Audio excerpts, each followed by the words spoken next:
High বন্ধুরা, চলে এলাম অরিজিৎ অফিসিয়ালের নতুন একটা ব্লগ নিয়ে। আর আমার পাশে কে বসে আছে বলুন তো? আমি যাকে ভালোবেসে বলি, মানে একটা ছদ্মনামে একটা নাম দিয়েছি। কি বলুন তো নামটা?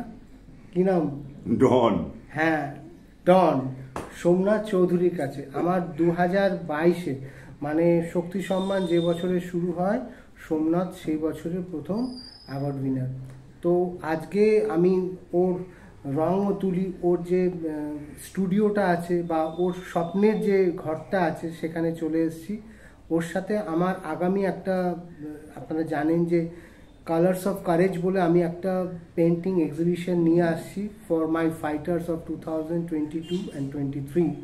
তো ওই বিষয় মানে কিভাবে আরও বেটার করা যায়, কি করে প্ল্যান করা যায়, আমি এটা এই থট শেয়ারিংটা মানে এই হয়তো এই কাজটা করার ক্ষেত্রে ও আমাকে খুব ইন্সপায়ার করে। মানে ওর সাথে যখনই আমি মিট করতে আসি, এই ঘরটায় আসি, ওর রং তুলি, ওর গলা স্টাইল, ওর লুক, ডন ডন লুকটাও আমাকে খালি বলে তুমি ডন বলো কেন, বলো তো আমার ইমেজ নষ্ট হয়ে যায়, আমি এখন আর্টিস্ট। ডনেরাই তো আর্টিস্ট, ডনেরাই তো পেন্টিং।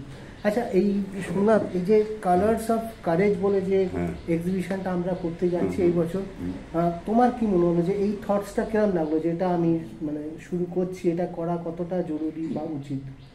এটা তো এই দায়িত্বটা যে তুমি নিয়েছো সেটা আমার কাছে সত্যি আনন্দের ব্যাপার। এত বড় একটা দায়িত্ব নিয়েছো, এরকম দায়িত্ব নেয় না চট করে কেউ। আর সব থেকে বড় কথা, যাদেরকে লাইমলাইটে আনতে চাইছো তারা তো এমনি বেরোতে পারবে না, তোমার তোমার দ্বারাই বেরোবে।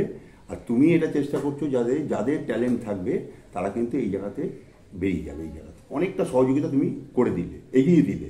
এবার তুমি তোমার কর্মক্ষমতা তুমি যদি পারো তুমি নিয়ে নাও, করে নাও তৈরি। নিজেকে সুযোগ তো দেওয়া, মানে একটা স্পেস দিয়েছো, প্ল্যাটফর্ম দিয়েছো তুমি। এবার তারা নিয়ে খুব দারুণ ব্যাপার এটা, ঘটনা সত্যি। কিন্তু ঘটনা হচ্ছে তুমি এই যে এদের নিয়ে যে কাজটা করছো তার আগে কিছু সরঞ্জাম থাকে ওইখানে করার জন্য, সেইগুলো খুব দরকার। যেরকম তুমি একটু বলো। হ্যাঁ, ওদেরকে যেরকম যে ছবি আঁকছে তার মধ্যে ধরো দুটো ছবি তুমি নিয়ে নিলে প্রত্যেকের কাছ থেকে, নিয়ে সেটাকে একটা ব্রোশিওর করলে, ক্যাটালগের মতন করে তুমি সেটাকে নাম বায়োডাটা ছোট করে দিয়ে ওটা সবার কাছে ডিসপ্লে করতে পারবে। তাহলে সবাই বুঝতে পারবে কে কারা কারা এসেছিল, কে কে কার কার ছবি আছে, ওটা দেখলেই ধরতে পারবে। এইটা দরকার তার সঙ্গে তোমার এই পার্টটা। আর ছবি আঁকার জগৎটা শুধু কিন্তু ক্যানভাস আর তুলির মধ্যে নেই, কাগজে নেই, বা তোমার কারোর ফ্ল্যাটে নেই, কারোর হোটেলে নেই, এরকম নেই। কিন্তু প্রত্যেকটা প্রোডাক্টিভিটি যেখানে হচ্ছে সেই প্রোডাকশন জবে কিন্তু প্রত্যেকটাতে আর্টিস্ট আছে, কোনটাতে নেই?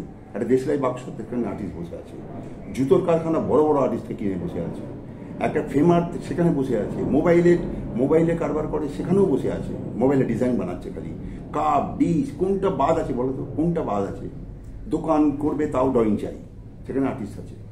তো আর্টিস্ট কিন্তু সর্বত্রে ঢুকে আছে, কিন্তু কাজে কে কিভাবে লাগাবে সেটা তার উপরে নির্ভর করবে। আমি কি করে কাজে লাগাবো, আমি কোনভাবে তৈরি হব। এই নয় যে আমি ছবি আঁকা উঠতে পারলাম না বলে আমি একদম মানে ডিপ্রেসড হয়ে গেলাম, পড়ে রইলাম, আমি আর আঁকবো না ছবি, আমার দ্বারা হবে না, এরকম নয়।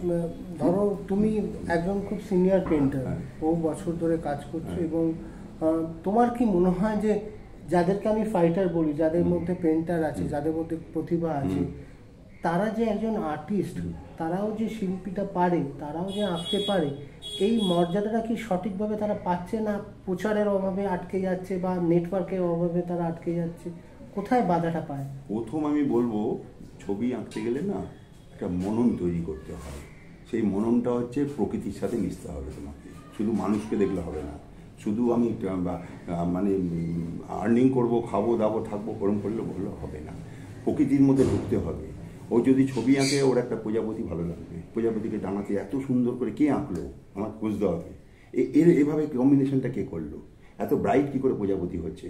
আমরা প্রজাপতি, সব প্রজাপতিকে আমরা ভালোবাসি না, কিন্তু একটা প্রজাপতি ধরি, একে দেখি, একে শোকেসে রেখে দিই, কে করলো, কোন পাওয়ার এটা করেছে। এই জায়গাতে মিশতে হবে। একটা পাখি দেখছে, সেই পাখিটাকে রংটা কিভাবে এসছে, তারপরে কী রং দিয়েছে, যেটা বোল্ড হয়েছে, ট্রান্সপারেন্ট হয়েছে, তো এইগুলোকে খুঁজতে হবে। কিন্তু ছবির মধ্যে ছবি খুঁজলে হবে না, ছবি কিন্তু প্রকৃতির থেকে আসে, আর এর সাথে প্রকৃতির একটা বিরাট যোগাযোগ আছে, তবে এর বাইরে কিছুতেই হবে না।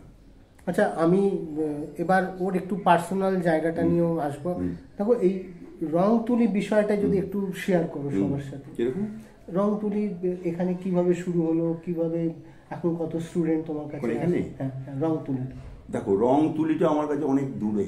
প্রথম তো পেন্সিলে আমি ওকে যুদ্ধ করতে বলবো। পেন্সিল দিয়ে যে যত ভালো আঁচড় কাটতে পারবে সে তত ভালো রং তুলি পারবে। রং তুলি দিয়ে কিন্তু ছবি আঁকার কোনো গুণ বিচার করা যায় না। আমরা কি দেখি, আমরা দেখি ড্রয়িং কতটা আছে স্ট্রং। রং বাজে হোক, আজকে এইটা আছে কালকে ওটা হবে, কিন্তু ড্রয়িং বদলাবে না। ওই যদি জানে সেই ড্রয়িংই করবে। তো এই এই সাহসটা যার পাবে, যে এই বোল্ডনেসটা পাবে না, সে জানবে একজন পেন্টার হতে পারবে। কিন্তু দুঃখের বিষয় যেটা হয়েছে, সবাই একটু ছবি এঁকেই বাইরের জগতে যেতে পারে। ভিত নেই তো, যাবে তো পড়ে যায়। আমি বলবো পেন্সিলে যে যতদিন থাকতে পারবে, যত বছর পেন্সিল নিয়ে কারবার করবে, জানবে সে তত বড় পেন্টার হতে পারবে ভবিষ্যতে। ছবি একদিনই আঁকবে রং দিয়ে, সেটাই দেখবে ওখানে ক্লিক করে যাবে। কারণ ড্রয়িংটা জানা না, ওর ডাইমেনশনগুলো জানা, কোন ডাইমেনশন থেকে কী হবে না হবে। ড্রয়িং না জানলে কোনো ডাইমেনশন কিছু জানতেই পারবে না। তোমার স্কুলটা নিয়ে যদি একটু বলো। আমার স্কুলটা নিয়ে এরকমই বাচ্চাদের সাথে ওই 5 বছর থেকে 50 বছর ক্লাস করি। সেখানে আমার আপত্তি না। আমি যখন ক্লাস করি, আমার নিজের বয়সটাকে আমি তখন বাচ্চাদের কাছে মিশিয়ে দিই। আমি আজ আরও 10 বছর বয়স, আমার যেন 12 বছর বয়স, আমি কিন্তু ওইটা নিয়ে তখন কাজ করি। আর যখন একটু বড় দেখি, আমি ওই বয়সে চলে যাই। কেউ ধরো প্রেম করছে, কেউ ধরো মানে যাই হোক বয়ফ্রেন্ড আছে, কারোর গার্লফ্রেন্ড আছে, আমি কিন্তু সেই বয়সটাতে চলে যাবো। ওটা আমি স্যার, আমি অমুক, আমি না। মানে একটা কোথাও রঙের মাধ্যমে মনের বিকাশটা ওখানে প্রকাশ করতে হবে তোমাকে, যে তোমার ভেতরে কি কি আছে। তুমি শুধু যেটা জানো সেটাই করছো। তোমার বয়স হয়েছে, তুমি ওটাকেই ধরে রেখে দিয়েছো, ওইভাবেই ট্রিট করছো, ওইভাবে আর গাম্ভীর্য নিচ্ছ, ওইভাবেই হবে না। এই জিনিসটা ওরকম নয়, একদম মিশে যেতে হবে এর সাথে। আর সোমনাথ, আমি এক্সিবিশনটার নাম রাখছি কারেজ অফ কালার্স। কারেজ তো বটেই, একটা মনের স্ট্রেংথ এবং সবকিছু ওভারকাম করে সে তার ছবিটা নিয়ে। তোমার উদ্দেশ্যটা একদম ভিন্ন। আমি দেখেছি, অনেক মানুষকেই দেখেছি। তোমার উদ্দেশ্য দেখো, ভেতরে তোমার কিছু নেই, তোমার এদের থেকে কিছু পাওয়ার নেই। এই যে তুমি পড়ছো, তোমার কিছু পাওয়ার উল্টে আমি পাই, জানো তো। আমার কি হয়, এই যে তোমাদের সাথে যখন আমি থট শেয়ারিং করি বা সময় কাটাই না, আমি খুব পজিটিভ ভাইব্রেশনটা আমি গ্যাদার করি। তখন আমার মনে হয় যে কিছুই লড়াই করতে পারছি না, আরও ভালো কাজ করতে হবে, এই খিদেটা আরও বেশি করে বাড়ে আমার। ওটাই তোমার ইন্সপিরেশন হবে জীবনে, ওটাই তুমি ভাঙিয়ে খেতে পারবে, এক্সপিরিয়েন্স হয়ে যাবে তো। আর দুনিয়াকে তোমার অনেক দেখতে হবে। আজও আমি দুনিয়াতে এত ছোটো থেকে দেখছি মানুষকে চিনতে পারলাম না, কোন মানুষকে। কিন্তু মানুষ যারা তোমার পাশে দাঁড়াবে না, তারা দেখবে পর্দার আড়ালে থাকে, তারা সামনে আসবে না, সে দাঁড়াবে তোমার পাশে। পর্দার সামনে যারা আছে, ওই 2 দিনের দাঁড়াবে, 3 দিন আর আসবে না, এরকম বলে দিলাম আমি।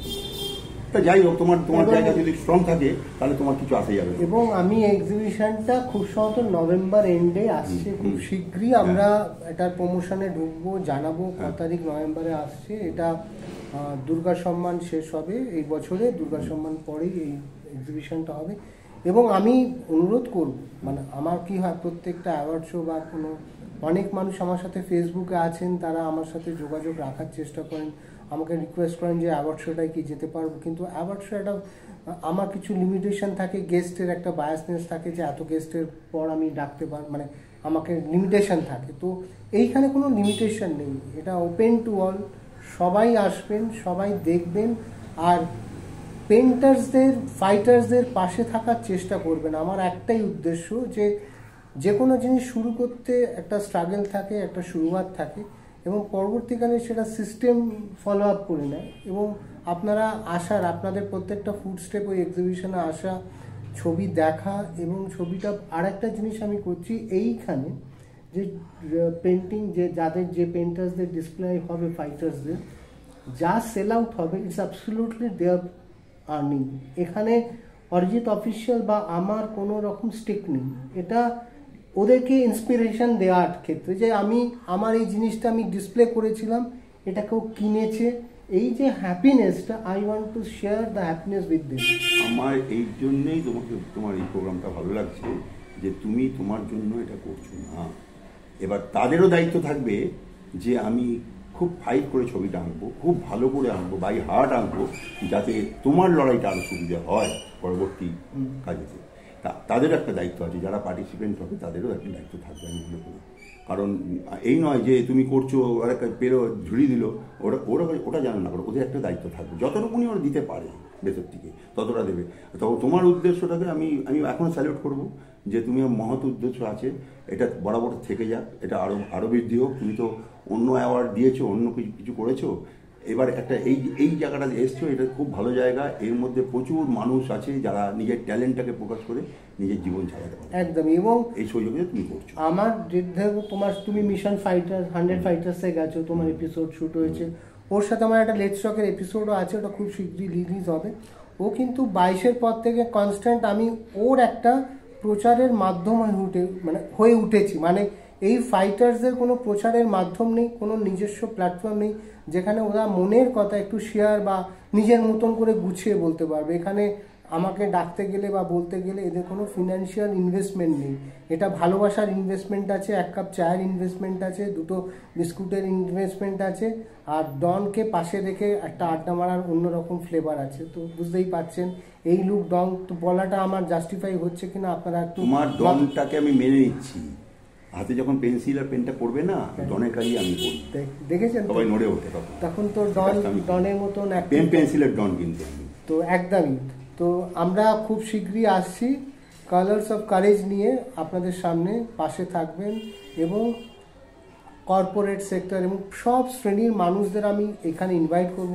এই এক্সিবিশনটা 2 দিন হবে, এসে দেখার জন্য। কোথায় হচ্ছে, কখন হচ্ছে, কবে হচ্ছে, খুব শীঘ্রই সব আপডেট চলে আসবে। একটাই রিকোয়েস্ট থাকবে আপনাদের সবার কাছে, পাশে থাকুন, ছবিগুলো দেখুন, দেখার জন্য ঘুরে বেড়াবেন না করে একটু পারচেজও করবেন। আপনাদের কর্পোরেট হাউস, বিভিন্ন হোটেলস, যেখানে আপনাদের মনে হবে এই ছবিটার একটা স্পেস দিয়ে সঠিক সম্মান জানানো দরকার, একটু পাশে থাকবেন। এখানে আপনারও কারেজটা প্রমাণ করার একটা গুরুত্বপূর্ণ জায়গা হয়ে উঠবে এই কালার্স অফ কারেজের এই প্ল্যাটফর্মটা। তো সোমনাথের সাথে আর ডনের সাথে আমার এরম রিলেশন, আড্ডা কন্টিনিউ থাকবে। আমি একটা ছোট্ট মেসেজ দিই, আপনারা অনেক পয়সা অনেকভাবে চলে যায় আপনাদের কাছ থেকে, কিন্তু আমি বলবো এই মানুষদের একটু পাশে এসে 2-1 ছবি কিনে রাখুন। আপনি অনেক মানে ভেতর থেকে, অন্তর থেকে ওদের কিন্তু আশীর্বাদ পাবেন। দামি শিল্পীতে তো সবাই কেনে, অনেক দাম দিয়ে কেনে, অত দামও লাগবে না। আপনি একটা করে আপনারা যদি এসে নেন, তাহলে ওরা কিন্তু আরও সমৃদ্ধি হয়। আমি এটুকু বলবো, আর কিছু বলবো না। ডন বলে দিয়েছে, ডন কো পাকড়না কি হচ্ছে বিখ্যাত ডায়লগটা বলুন। পাকড়না মুশকিল নামুমকিন হ্যাঁ, ঠিক আছে, পাকড়না হয় ওই জানি না, ভুলে গেছি।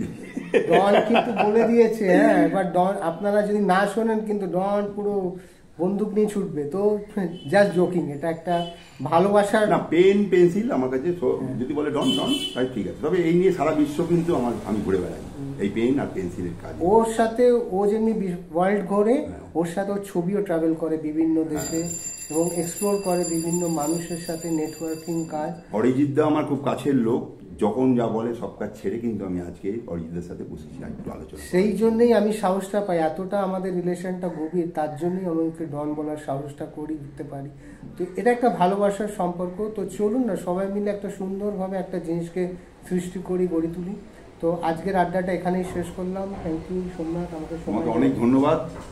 দেখা হচ্ছে, তোমার কাজে এগিয়ে যাও। একদম, আমরা অবশ্যই থাকবো, সবাই আছি একদম। আর সবাই অরিজিৎ অফিসিয়াল এই ব্লগটা সাবস্ক্রাইব করে নেবেন, চ্যানেলটা। এটা করার একটাই উদ্দেশ্য, আমি সারাদিন যেখানে ট্রাভেল করি, যা করি, সব থেকে আগে ব্লগে দেখাই, ফেসবুকে দিই, তারপরে এটা আমার main channel Arijit official YouTube চ্যানেলে আসে।